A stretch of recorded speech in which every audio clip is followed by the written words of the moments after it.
10th through the 12th. But because our data is less than precise, we don't really work on clock timing. It could be the 9th, and it might shade out to the 13th or the 14th. And now, of course, I hear that Berglund and others are saying the earthquake window really goes out to the 15th. And they're using actual scientific sorts of measurements with the proximity of the moon, the size of the tide, and so on, as opposed to our radical linguistics, which are based on an emotional change in language that we see over the internet. But we've been looking at this window showing up with earthquakes since, I want to say, August of 2007. So it's been in data a long time. When was the last real big one? The last real big one we predicted was the Chinese quake of this past late spring. Yeah, that's right. That was huge. Yeah, there were 80,000 plus people killed, several 100,000 made homeless, and we actually had indications of it several months beforehand. And then as we got closer to that period of time, we sent out our last warning of some urgency. I just happened to be doing the processing on what we call immediacy values, which give us a view of about 3 days out to about 3 weeks' time. And there was just a whole lot of stuff in there about the earthquake. This is before the Chinese one, and so I sent out an advisory to my subscribers, who aren't that many, but also told George Ure about it. And he posted on his site a warning that about a large quake coming, and he put it out about 36 hours before the quake actually hit. And then I think we had another warning we put out about 28 hours before the quake hit. And really what we get a lot of criticism where people say, well, okay, so you tell me there's going to be a big quake, but you're not saying where or the magnitude. And it's sometimes we can actually get magnitude, and sometimes we can get misleading clues as to the where. For instance, we got it just bang on the first reports on the earthquake in Hawaii about a year ago, right? In the summer, maybe it was a year and a half ago. We had initially picked up a report that in our data that it was going to be a 6.3, and that's how it was initially reported. But some months before that quake occurred, we predicted that it would be at the 50th parallel as opposed to the 50th state. So it was just a misinterpretation on our part, because what we had was 50th in terms of the data. And it should have, been a slap upside the head and thought, oh, Hawaii, the 50th state. But we just didn't see it that way, because at the time we were concentrating on other latitude issues and just saw it as the 50th parallel of latitude, which would have placed it up in the range of Alaska. So we got that part wrong, although we got it just bang on at 6.3 magnitude.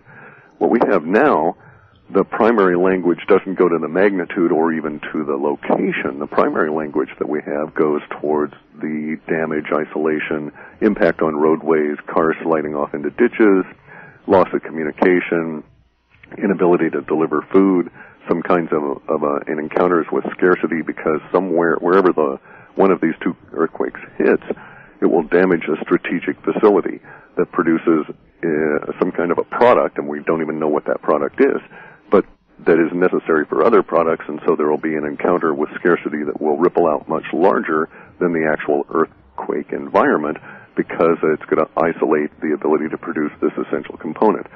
So we might think of it as perhaps there would be an earthquake in a particular area of China that produced, green tea resin or some essential thing for pharmaceuticals, and thus a wider impact in encounters with scarcity sense would occur from the earthquake due to simply that level of isolation. So we have isolation appearing repeatedly, and the data has not gone away. Doesn't mean we're correct, but we still see in this last level of processing for this upcoming week within the immediacy data the same level and steady pattern of build that we've seen over the past year. It does appear that it's reasonably focused on the 12th and thereabouts, a couple of days either way.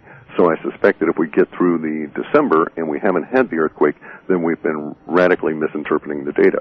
But given all the other indications around here, I suspect that we actually will have a couple of reasonably large twin earthquakes over this next week.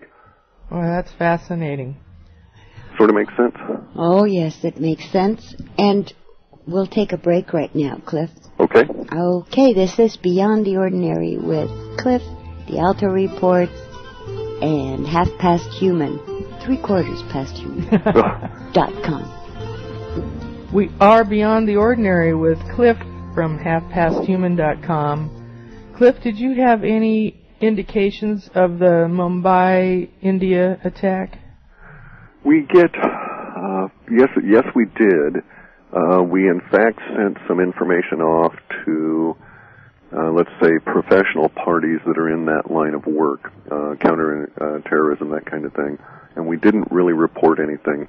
We have to be very careful about what we put out for a couple of different reasons. One would be that if we were too precise on a prediction, then maybe we would invite scrutiny from an alphabet soup agency that we just don't want to deal with. And they would say, well, how did you know all of this? But we also have to be reasonably honorable and also attempt to harmonize with universe here and say, well, if we know something that could potentially save lives, then we need to pass it on to people. But this is one of those curious things about time. I don't know that foreknowledge allows you to change much at a larger level. And I have a tendency to come down to mathematics on it and just look at it as an energy equation.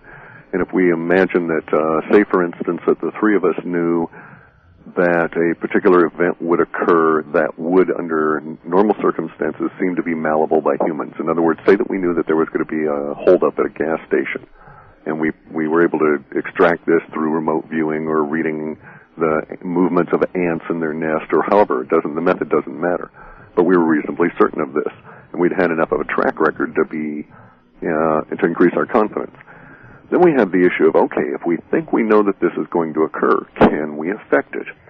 And it may be that if we had three individuals that knew this and had X amount of energy, and combined we had 3 times X, or 3 times the amount of joules, calories expressed as joules of energy, and there was going to only be one robber, then maybe our energy would overwhelm that of the robber. Makes sense? And we could therefore go to the gas station and prevent this from occurring, either by hanging around and just being in the wrong place at the wrong time, or correct time for the robber's viewpoint, and there's just too many people around so the robbery doesn't happen, or maybe actively get involved and thwart it. Now the problem becomes very much more complex when you start amplifying the amount of energy involved with the number of individuals, bearing in mind that individuals in and of themselves may have variable amounts of energy to begin with. And I'm sort of getting off track here, but basically what we're looking at is a giant equation that says if you have huge mass of people thinking one way or perceiving something is going to occur one way, then it probably takes an equal or greater amount of energy perceiving the event going the other way in order to actually get in there and alter it.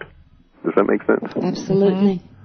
So under those circumstances, it seems very unlikely that us little guys sitting out here in our garage with our servers running, hauling in data and making these predictions, no matter how sure we are, it seems unlikely that we would ever be able to generate enough joules of energy to overcome any large type of events. So in this case, we know that it doesn't work, for instance, with earthquakes or other natural disasters. No amount of energies could potentially derail a hurricane if it was going to happen, although potentially if you knew, you might derail some of the damage by getting people more prepared. And that's kind of the approach that we take, especially with the natural disasters. If we know something's coming and you can prepare for it, then we'll put out a notice through George's site at urbansurvival.com on his daily page. And so people could get out, and in the case of the earthquake here, they can run around and bolt down stuff, take things off of high ledges that may damage them, make sure their window casings are well secured over their bed, this sort of deal. But for terrorist attacks and social engineering sorts of things, it's, I think, I don't know for sure because there's so much that's an unknown about time, but I have a tendency to believe from our work that it is literally X versus Y equation relative to the amount of energy involved in order to make changes. And that would really be the only point to knowing. Yeah, that makes sense. It's a different animal than natural disasters. Yeah, and if you knew that, there was going to be, say, a giant sandstorm and thousands of people might be affected, well, a sandstorm is a natural disaster.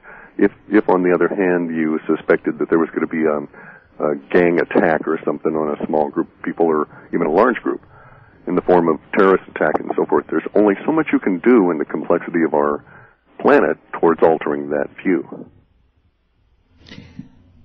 Well, there's the consciousness thought component.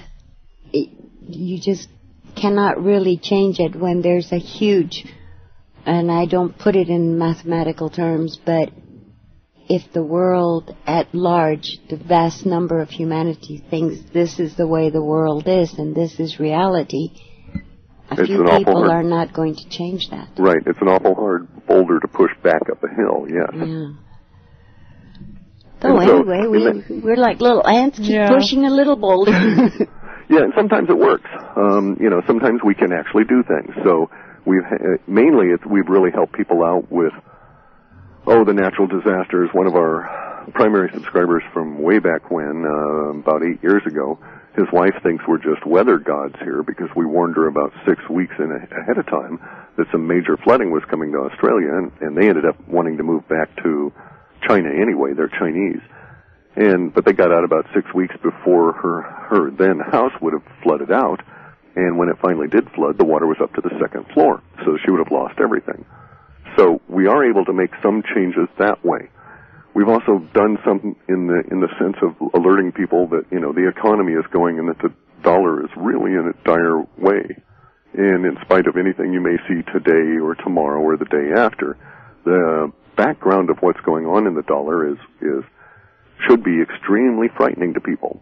Now, there we get back into the emotional component of it all. We're not out to create fear. There's a number of sites. If you want to be afraid, there's tons of sites on the internet to go and read stuff that'll make you afraid.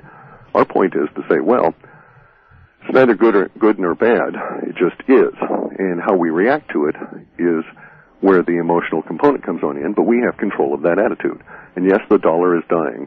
And yes, the American economy is going into a huge depression that will make the previous depression look like a small starter event, a little amuse-bouche for our big meal. And the future for the United States and all of its people could be viewed as very dire. But in the same time, it's a period of transformation. And I personally find that very exciting, because here's our opportunity to use our little bits of energy as little ants out there and nudge the boulder as it rolls along a bit to try and get into a different track that perhaps is more harmonious with the planet and will yield better results, because it's going to be rolling no matter what. And so as long as we know that this is the case, we need not fear. We don't have to buy into the power elites and their version of how things are going to go, and we can alter that for ourselves, and hopefully those ripples will spread out and we'll push the planet in an Aikido sense. We'll roll them over into a new perspective. That's beautiful. Mm-hmm. And as in Aikido, keep the end result. I mean, you see the foe already on the ground before you even